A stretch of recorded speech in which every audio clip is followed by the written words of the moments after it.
amazing! So, this is Main Street. I didn't get a good look yesterday. What's with these 7 scary statues? This granny looks especially snobby. You don't know the Queen of Hearts? Queen of Hearts? Is she important? It said that she was a powerful queen who lived in the Rose Maze.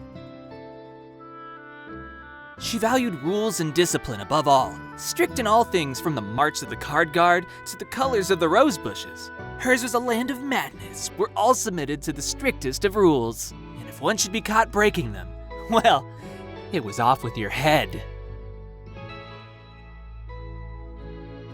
Scary! Nah, I think it's awesome. Nobody wants to listen to a queen who's too nice all the time, right? I guess. A strong leader is always better. Who are you, though? I'm Ace, a newly minted freshman. Nice to meet you. I am the great and powerful Grimm, a genius who will become the bestest magician of all time. The dimwit over there is my lackey.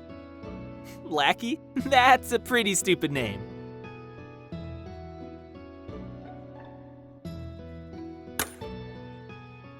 Say, Ace! The lion over there with the scar. Is he famous? How can you not know? The king of beasts, the ruler of the savannah. Though he wasn't born to be king, he took the throne through effort and elaborate planning. After becoming king, he even allowed the long marginalized hyenas to live in his kingdom without discrimination. Oh, so he managed to claim a throne without even being born to it. So cool. Who's the lady with octopus legs? The great sea witch who dwelled in the deepest ocean. She took it upon herself to aid all poor unfortunate merfolk. As long as you could pay her fee, she could transform you, help you find love, anything. If it was within her power, there wasn't anything she wouldn't do. They say her prices were pretty steep though, but for your heart's greatest desire, is any price really too high? Yeah! So you're saying I could get stinking rich like her if I become a great magician? Hey, then what about this dude in the big hat? The sorcerer of the sands. He was the cunning vizier to a foolish sultan.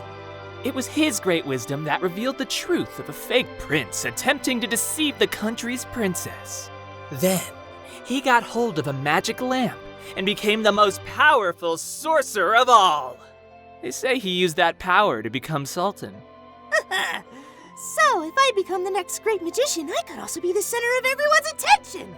After all, who can ignore all this greatness? Ooh, this lady's real pretty. The fabled Queen of Beauty. It said that every single day she checked her public image using her magic mirror. And if it looked like she might fall from the #1 spot, she would not hesitate to do whatever it took to maintain her rightful position. That's the kind of dedication it takes to stay #1. She was the top dog and no one could compare. They say she was even an adept at making poisons. She's pretty, but no thanks. You think so? I admire her tenacity. She fought for what was most important to her and refused to give it up, no matter the cost. Sure.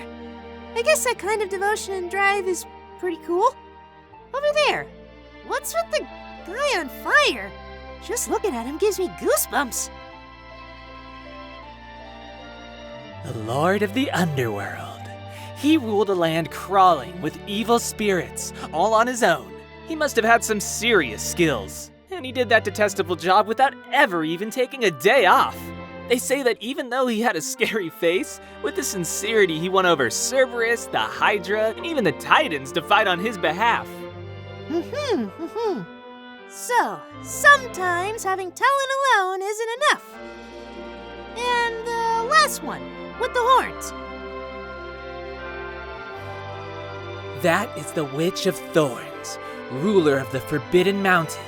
Noble and elegant, even among the Great Seven, she towers above all when it comes to magical power and curses. She can summon lightning and storms, or cover an entire country in thorns. Her magic is on a whole other level.